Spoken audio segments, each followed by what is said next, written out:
Hello, welcome to Venge Developer Commentary Part 3, but Part 2 of Act 1. It's very confusing.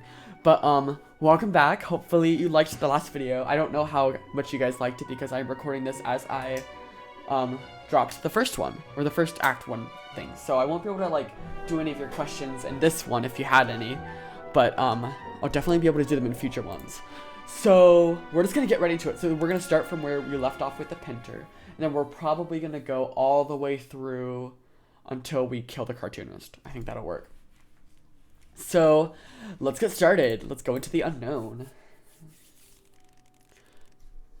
Attracting spirits with cookies. This loading screen is pretty cool. Like, I don't think this actually appears in the game, the sticky note right here. We'll find out soon. I don't remember. I think I removed it. I don't know why I did, but I did. Okay, so, here we go. So we wake up on the ceiling. Some people get it, some people don't. Again, my fault. When I made this, I wasn't very good at, like, communicating a story, right? But I feel like I've gotten a lot better. I mean, it's hard for you guys to know, but I think I've gotten better. Hopefully, anyway. So when we wake up here, there's been a bug that's been bugging me like crazy with this area. Sometimes it'll spawn with a flashlight and like, what? Okay, anyway. So we grab the glow flashlight. I added this glow flashlight literally, what? Like probably like a week before it came out. So originally you just had this normal flashlight, right? But then I was like, wouldn't it be cool if the flashlight was like pink? And I was like, yeah, why not? And then I came up with the idea, what if the flashlight slowly changed colors depending on where you are like in? And so that's what it does right now. So here we are in the wake up room. So if it's it's hard to notice, but this is actually the Pinter's room right here. It's the exact copy of the Pinter's room. The Pinter was standing right about right here. And she was like, London Bridge is falling down. And then we're like looking at it, right? So then we woke up on the ceiling and she's gone. And now we're in this new dimension. And this sky is so pretty. I don't care what you say. It's pretty. Like, look at that. It looks so cool. And we got like random objects floating around. And that's like, this is what the Venge world looks like outside of the walls. Like, it's literally like this. Oh, I flew super high. I guess you probably already saw that, but this entire window thing, yeah, you guessed it, completely fake. It's just like a dome. It's a very big dome. I didn't want to do the skybox because that would be way too much calculations for like no reason. Although maybe I should, because then I can like rip holes in the map all over. But anyway, we've got like chairs, big chairs, small chairs, tall chairs, wide chairs. Anyway, lots of chairs. So we got these sticky notes, right?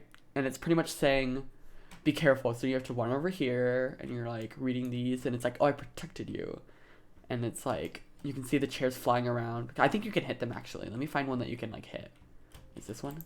Yeah, look at that. You can like punch them. And it's kind of cool. I built a custom physics engine for these like floating objects. And so that's why they can behave so weirdly. Like this chair is literally, its gravity is pointing against that wall. So like you can see, watch this. It like literally, it has a gravity, but it's not a gravity that's like our Earth, you know? And now it's attracted to like the ceiling. It's super cool. I'm really proud of that engine. But then we got these sticky notes, which are like, okay, go stand on number 1. And we're gonna go over here and stand on sticky note number 1. Boom. And so my goal with the Venge world, I keep calling it what it's technically called, which I shouldn't call it that because massive lore spoilers. So if I say anything other than the Venge world or the flipped world, ignore me. So this door appears out of nowhere. I really wanted to show that literally not anything is possible. So we came out of this doorway. That's where we dropped the flashlight. Our flashlight would be like under there or whatever. And we came out here. The picture was there. And like literally a new door just appeared. That door wasn't there. Then we go behind the stage and push that button. And then bam. So it's talking about that. And we got like chairs on the ceiling and stuff. And we got offices. So this is very reminiscent of the areas from Act 1, but it's very twisted. Like everything is confused almost. And so we got like this doorway right here, which again, a last minute addition where we can fall through here and it literally is like, it's an infinite loop. And I am so proud of this effect. Should I tell you how I did it? Yeah, why not? So there's a little trickery going on. So this is actually a copy of that room right here. So it's this copy of this room right here. So you're falling into a direct copy of the room. And you can see if we like fly out of here, it's located right underneath it. So it's an exact copy with the exact same lighting. And then as soon as you pass a certain point, I think it's like right here. As soon as you pass a certain point, it teleports you into the room like that. And you don't even... Oh, it didn't get teleported. Huh. The trigger must be right above the door then. Like that. It seamlessly teleports you. I worked on that for so long, getting that seamless teleportation to work perfectly. And it does. And we got this crate that'll fall. And this is like a reference to like in Glitch. There's a bunch of like, there's like crates that'll fall from the ceiling. Oh, sorry, I didn't mean to punch your face. Microphone. There's like crates that'll fall, right? And that's like a reference to Glitch. It's kind of cute. And all of these planks here all have their own unique gravity as well. You can see they're doing their weird stuff. And so when you walk in here, it introduces the blinking mechanic. And then we got more fun chairs that we can like push around. And this key is one of those glowing things. And we just grab that. And then we put it right here. And then, funny story, the audio source for this appearing puzzle is actually behind me because on accident. So every time game players press the button, they always look this way. And they're like, what's happening? And like literally it's right here. So like boom, boom, boom, boom, boom, boom, boom. So then we have this puzzle. And then this opens back up again. Originally, this puzzle was right here. And the key thing was right here. And I moved them, I swapped them around because people, my beta testers, didn't even realize that this key thing was here. So I made it a little bit more obvious. So then we just have to grab all of the cubes. What is up here? Oh. Kind of cute. A little spooky. Oh, apparently, whenever I fly too much, whenever I get too crazy flying, I fall to the floor. I think that's just my debug controller freaking out. So this part right here took so long to code. Notice how like the gears won't move unless there's like a correct, unless like once I put this one on, then they'll start moving. You know, it took so long. I don't even want to talk about it. We got the funny gravity stuff. And so this room kind of like, so then we have, I found your gear. I love watching people react to this. It's very like cool. They're like, oh, like that wasn't there before. And then please free me. And then it's like, I see you. I love watching people's reaction to that. So this is the red source. The red source is very friendly and very submissive at first. And it's very like, help me, you know?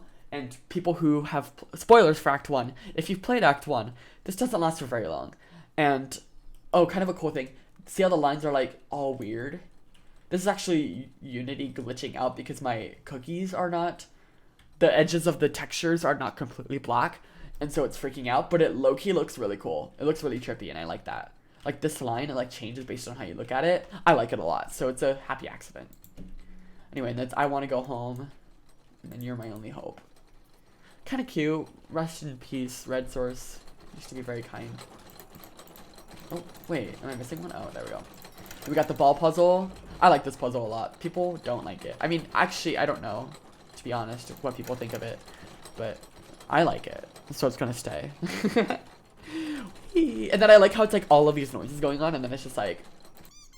And it just gets quiet. I find it so funny. Anyway, so then we put the ball in the ball thing, and then it's like, oh, what's the code? Oh, thanks for asking. It's, the flashlight is so bright. Oh my gosh. 28314. And this is just randomly generated. And kind of cool. Wait, what was that again? 28314. 28314. Oh, not me getting it wrong. Dang it. 28341. Yes. Okay, then there's a surprise behind this door. Kind of cool. So this area... If I'm honest, this area is super pathetic and I hate it. But I'm going to be changing it to be a lot better. Like, it doesn't really have a point, you know? Oh! This is a thing that you can do. To get an achievement, if you just spam this a lot... I don't know if I'll do it. Let me try it. But if it gets too obnoxious, then I won't. But if you spam this a lot... Let me see. It'll break it. Ba-da-da-da. Da-da-da-da. You guys can do it on your own. This thing will... I think you'll get an achievement for it. Hopefully. I think it's the right achievement, but... So you're walking through here, and then this door slams behind you. And now we're getting into the first boss area. So, this is like... Everything past this door is a new boss area, right? Or everything past this door is the boss area, is the cartoonist boss. So we're walking down this hallway, and notice how this is the exact model from Act 1 with the big windows. I mean, it's similar. It's not exactly, but it's similar. And then you got like the ceiling and stuff. It's very reminiscent of that. And you walk to the exit door, where the exit door used to be, and it's like, oh, you're gonna lose trust in me, but turn around. And then you go, whoo. And then it's revealed. So the red source is like, oh, come this way, you know, thanks for helping me. So you're actually, let me fly out of here. So what happens is as soon as you walk past a certain point, so the way this works is once you walk, if you are facing this way and you are past like this line right here, the game will teleport you like 15 meters this way, which is what it does. And then if you notice, the sticky notes are in the exact location. The lighting is the exact same from this point onward. And then you walk, and you think you're in the same room, but in reality, you're in a completely different room. So then you walk and you read it, and then you turn around. And I love watching people's reaction to this. They like turn around, they're all scared and stuff. It's great. So then we get to the cartoonist. And this whole chase sequence here has a very specific purpose. So it's gonna be like, jump scare, and I'm actually using the old model for this here. You can see this is the old cartoonist model. I never changed it. And then he kind of like, he runs off. Let's see where he goes. There he is. He's dancing. He likes the music.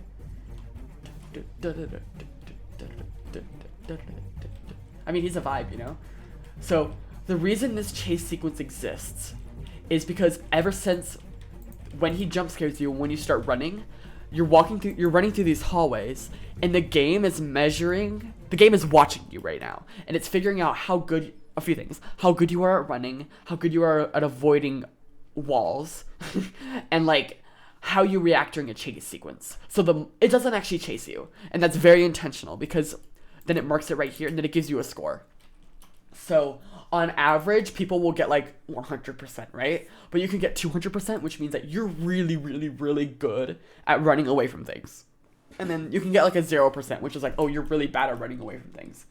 And so what the game does with that information is once you get past this gate, when you meet the real cartoonist down there, the game uses that information and it learns how good you are at chasing, running away from things, and it will directly change how the cartoonist down here reacts to it.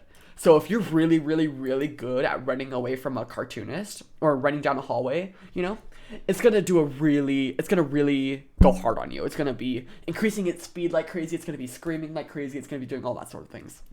If you're going really slowly, and if you're doing really badly in that hallway, this cartoonist is going to be a lot more merciful. And I did that not for like a lore reason, but literally just because like I want it to be fair. You know, I don't want it to be, because I couldn't find the balance. Like beta testers would say this area was too hard, some would say it's too easy, so then I just made it like that. It's the exact same system the bike scene uses. We can actually go behind this wall and see. There she is, Queen. She is having fun. Did I trigger something? Hope not.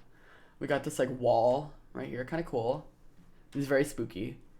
And she's just like, you can see the game, I did not think about what would happen if you were behind the cartoonist, which is impossible normally, but just kind of chilling in this wall with like the weird textures. Anyway, we should go let her attack us.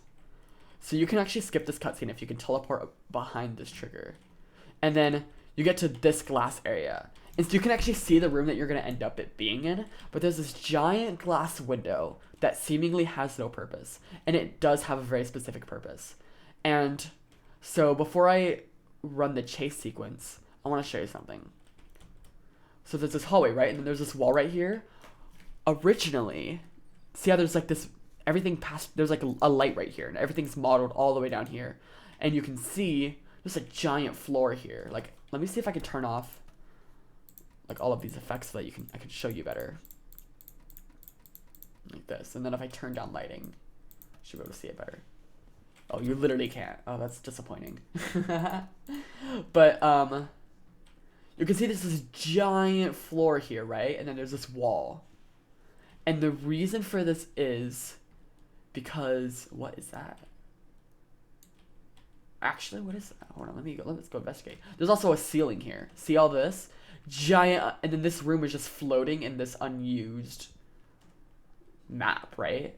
It's really weird, and I'm gonna explain why this is. So like I'm walking on this giant floor right now, but first I want to go see what that floating lever is. Let's go investigate. Can I teleport to it? Oh, it didn't work. Let me see. Oh my gosh, I know what it is. Oh, it's this. Oh, okay, I see. Anyway, let's go back to... Oh, these triangles. Those triangles are kind of cool. So when the chase sequence happens, these triangles are responsible for the lighting. I'll show you in a second. Anyway, back to here. Notice the flashlight is blue now. Oops, I did it again. So the cartoonist's chase scene was originally a maze. It was a massive maze.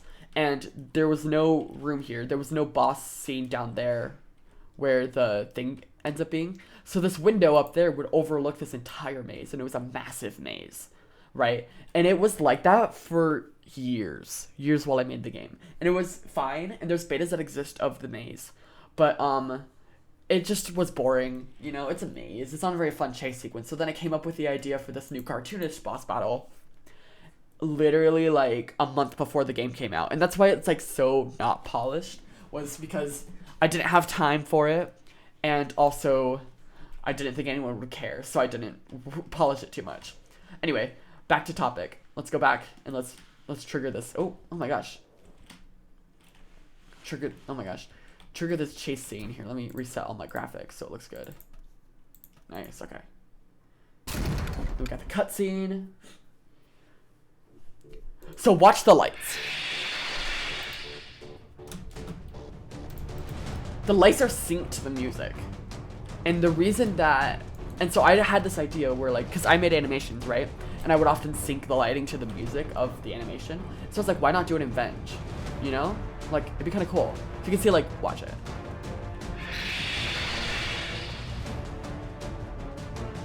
See how it synced to the music? It's so cool. And if you notice the cartoonist is super slow, that's because we took a really long time getting through that cave. So we can pretty much just like walk at this point, like she's taking her sweet time. Although she does get faster. So she adjusts her speed according to how she's doing actively too. It's very smart. So I pretty much made it, unless you're actively trying, you can't get caught by the cartoonist. I made it really, really tricky too, because I didn't want you to be jump scared by the cartoonist and die from the cartoonist this early on. I wanted people to like get to this room, right? So this part is extremely easy, and that's very intentional. So you run through here, and originally the music would keep going and you'd run through the maze, but then I got rid of that. And then let's follow her. Where does she go? There she goes. Just underground. I don't actually know where she ends up. Where does she go? I can't see her at all. That's like for like someone like Boundary Break to have to do. Oh my gosh, I love the Boundary Break channel. Like, she says, that guy, I love him. Like, I love his channel so much. Oh my gosh. Oh, anyway. So, magic chasing. I would literally cry if like he did a video on Venge. Oh my gosh. Anyway, beside the topic. So we get teleported to this new room, right? And this room is, where is it? So here's the maze, right? And that's where we came from. And we get teleported to this brand new room with the actual boss fight level. The old room is way down there, like way down there. So then this room, it's kind of a cool spooky little thing. You can like see the really bright light with the thing. And so it's like, oh, choose wisely. So your choice does not matter on the surface. Surface level, no matter which one you choose, it'll open this door. But there is a way to spare the cartoonist that involves these levers, and I'm not going to say it because I wanted, you know, community. So this opens up, and you go through here. And it's like, ooh, spooky. So it's like, oh, this world is weird, huh? And then we get to the cartoonist boss battle. I really liked the cartoonist boss battle. Liked with a D. And the reason it worked, but it's just... It's a cool idea. I just didn't execute it very well. So we go here. And you can see she's already bugging out. So this whole area was such a mess to code. Oh my gosh. The scale is all weird. I did not scale this correctly. It was way too big, and so I don't know if you noticed, I had to speed up the player's movement to like make it feel realistic, you know? Yeah, and so it's a pretty boring boss fight if I'm honest. I'm gonna change it. I have a much better idea with it. But oh, lucky us. It's literally right there. But it's kind of cool. So the lights were originally supposed to stun the cartoonist. And they don't end up doing that. The lights just mean like for the cartoonist to, oh, I can't do that. I have to drop it. Nope. The lights were originally just like supposed to like, what's it called? Stun the cartoonist, and then you use the lights. So like you go down when the lights turned on. But I ended up changing that because it didn't make sense for her character. And then now it's like the mess of what it is now. And there is a tiny little Easter egg, I think. If I fall down one of these holes, where is it? It's very hard to see. But I feel like, I think it's... Oh, you know what? I boarded it up because it broke. If I fell down this hole, which wasn't supposed to be boarded up, you like get trapped in this weird space, but it's supposed to, like... Where am I? Oh my gosh, I got lost. Where in the world am I? Here we go, I can go from here. Let me just get there really quick. Okay, sorry, I'm back. So, there's supposed to be a hole right there, and if you fell through, it would send you falling through the ceiling, and then you'd land back on here. It's supposed to be a kind of cool little secret. Obviously, it does not work anymore. But, let's go drop this in here. So if I just, boop. Power cell, okay.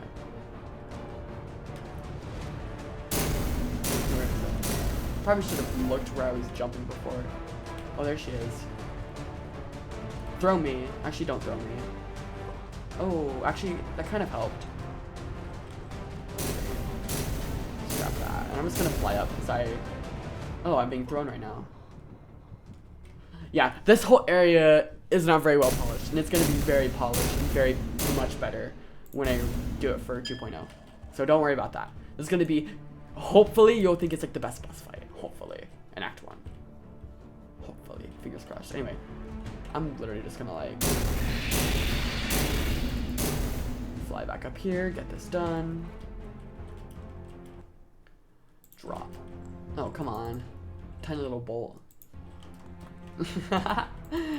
Oh, I'm good at this game.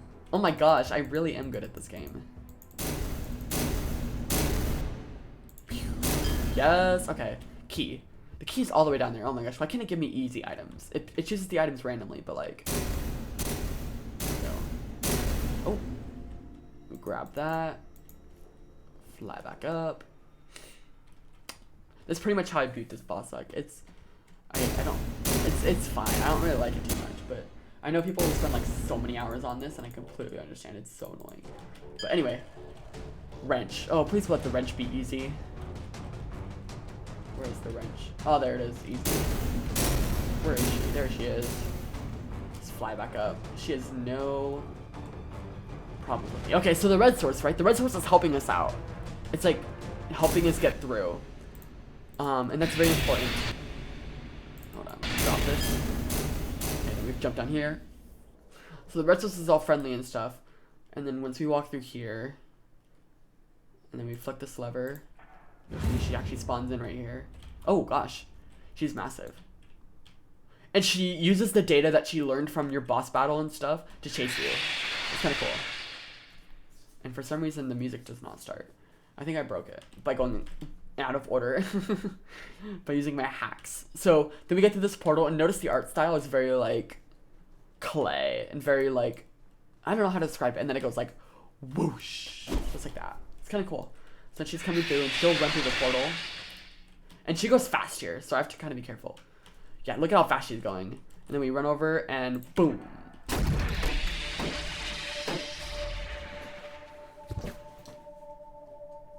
And she's dead. So then her soul goes out.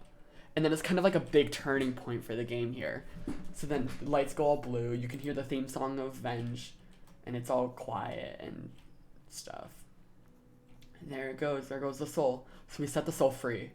And then we turn around. You monster. So now the red source is pretty much against us at this point. It's like, yikes. And that's like the turning point for that. This break room here has a lot of history, believe it or not. So originally, you turn the corner and you couldn't walk in here. And originally it was going to be just this, it was like this material right here, but covering the entire wall. And there was 2 baby cartoonists who I think are actually still in the game. Right there they are. And they're crying. They're not animated anymore. You can hear them.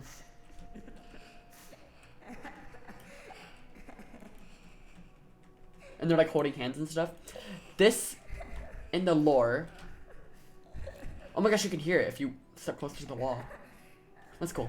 So the reason that's in the game is originally you'd walk through and then you'd see that like the cartoonist wasn't a bad monster. It was literally just protecting its children. And it was like, oof. But I ended up changing it because it wasn't clear what was happening. It was just like, what are these things in this dimly lit cage crying? Like, you know? But I am hoping to bring that back in 2.0.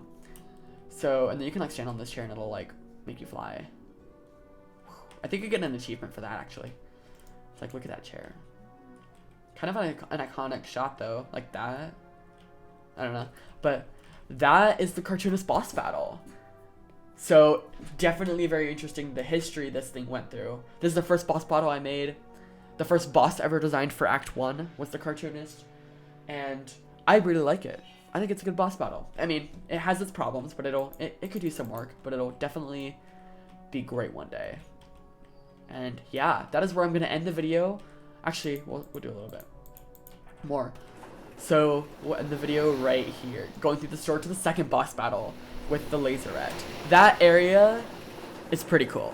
So I will see you guys over there. Thanks for watching this video. Hopefully you liked it. If you want me to keep going, I'll keep going. If you don't want me to keep going, then I'll stop. Hopefully you liked it. It's kind of long. Sorry about that. I'm gonna once again read off all of my Patreons, all of the amazing Patreon people. If you've become a Patreon since the last video to this one, I'm not gonna read your name off because I'm recording this as I uploaded the video. Anyway, so we've got Sam Martello, Debug Item Cult Collector, I'm Snickerdoodle, The Blockamations, Cole Danlin, Aya23K, Hello I'm Under the Water, Faint Turnip, Type Vader Slayer, Mormon Music, and Midimations. Thank you guys all so much for your support, for your Patreonage, all of that stuff. And thank you guys who is watching the video now. Thank you guys so much for liking this game. It, again, blows my mind. I'm never going to stop saying that. It literally blows my mind how much you guys like this game. Like, actually blows my mind. And you guys motivate me so much, and I love your support, and I love that you love the game, and it makes me so happy. I'm going to... Thank you so much. So I'm going to go before I start crying. Have a great rest of your day. I'll see you in part 3.